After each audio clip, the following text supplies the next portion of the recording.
Hello everyone, welcome back to my channel. I hope you're all doing well. In today's video, we are going to talk about the most terrifying, inhumane, and disgusting prison I have ever researched, and also possibly one of the most haunted prisons in the United States. Today, we are going to be talking about the Eastern State Penitentiary.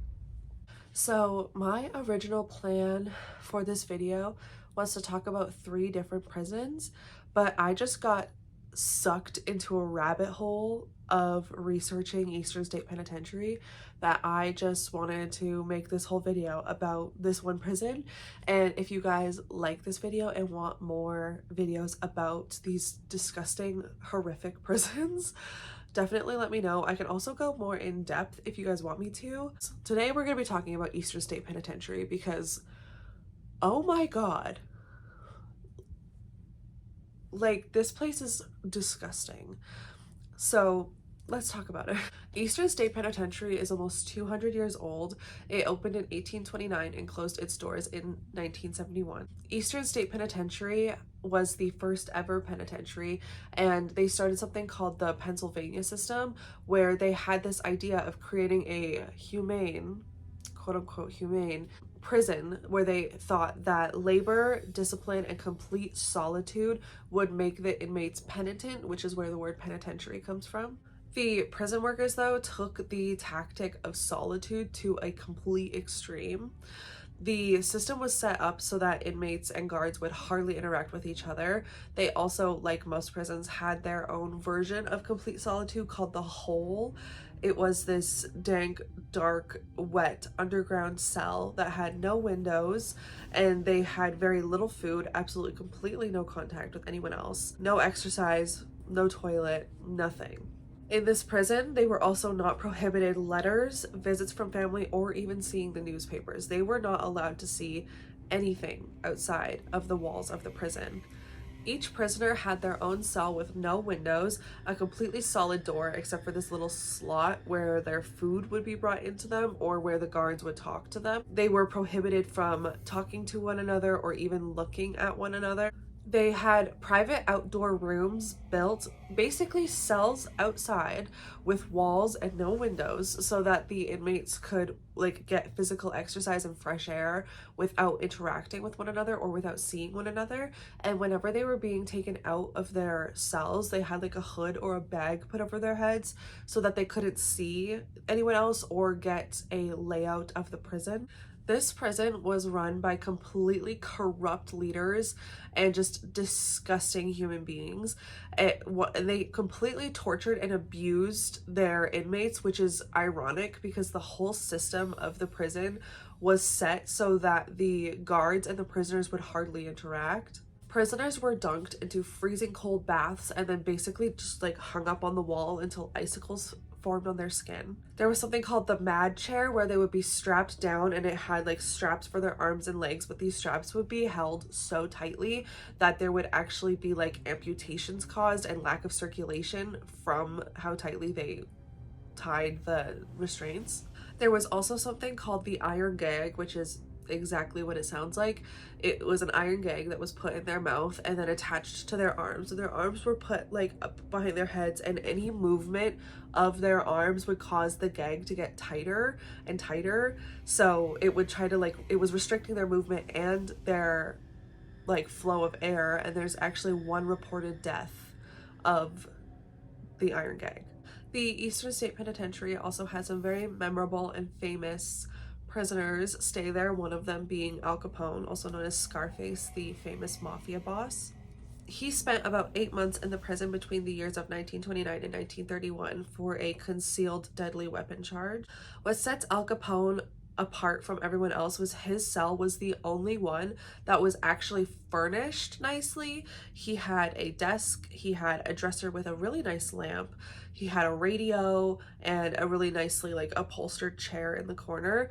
No one else got this treatment except for him. By 1926, the Eastern State Penitentiary was housing up to 1,700 inmates, and I believe the prison was only built to house about 200, so there would be up to 3 prisoners in each cell, which was causing the solitary confinement tactic to be phased out. But because there was 3 prisoners in the cell and it was so overcrowded, the prisoners rioted by setting fires to their cells, which is what a lot of the like employees believe caused like a lot of these screaming and cackling noises that you can hear in the 12th cell block. So with solitary confinement slowly being phased out, the Pennsylvania system was completely abandoned by 1913. Hundreds and hundreds of people have died within the walls of the Eastern State Penitentiary, a lot of them due to illness. Obviously, back in those days, they did not have a lot of modern medicine and very limited access to it, but also the overcrowding and just people being shoved together, no matter what illnesses or diseases you had, caused a lot of things to go on there. So a lot of people passed away due to illness. There were quite a few suicides, but there were also murders. In cell block 8, cell number 49, Joseph Havel stabbed his cellmate George Kopp with a pair of scissors to death.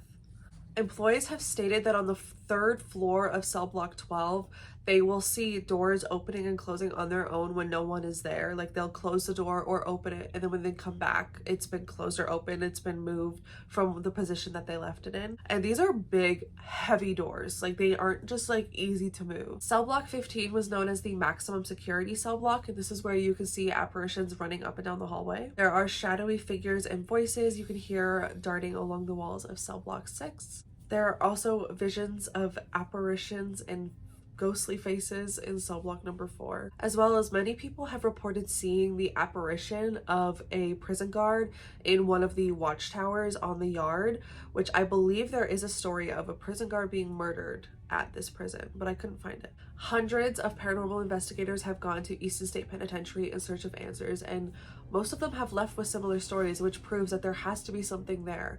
I personally believe that a lot of this is residual energy. Obviously, prisons are a horrible place. They're dark, there's a lot of abuse, there's a lot of pain and anguish, and there's also a lot of bad people, which brings a lot of negative energy, and that itself creates kind of like an egregore creates its own manifestation of something. And if you don't know what an egregore is, it's essentially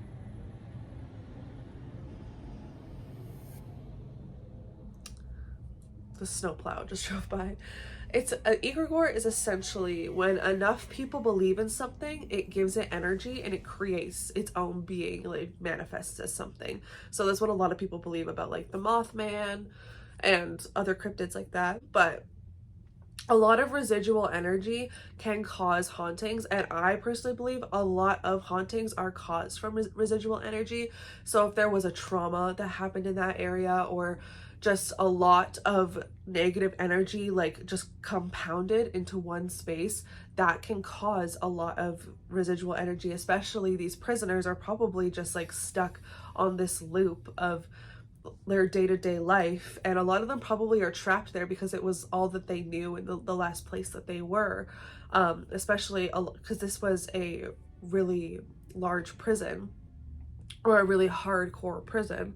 A lot of the prisoners that were sent there didn't have a lot of family, or didn't have like anything outside of the prison, especially because the prison took away everything outside of its walls. You weren't allowed to have newspapers, you weren't allowed to have visits with your family, you weren't allowed to have letters with anyone. So this became their whole world. This was all that they knew. So a lot of these prisoners that passed away, even if they passed away after they got out, would probably come back to this place because it's all that they knew in the end of their life, especially the ones that passed away there. It's all that they had. Like the prison literally completely ripped away the rest of their life. So I fully believe it. I've seen lots of videos of people investigating this place, and it's just insane with energy and so much going on, and such a rich history with it being like 200 years old. That's crazy.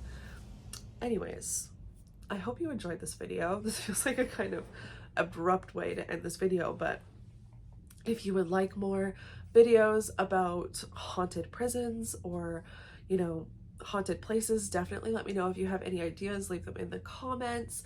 If you would like to see more content from me, more personal stuff, posts about, you know, things going on in my life, as well as weekly tarot readings and stuff, I do have a Patreon that will be linked in the description.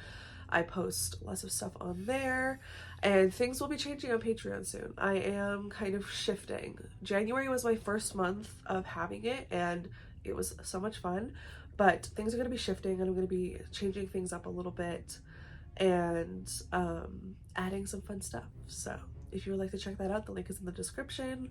I hope you guys enjoyed this video and I will see you in my next one. Bye!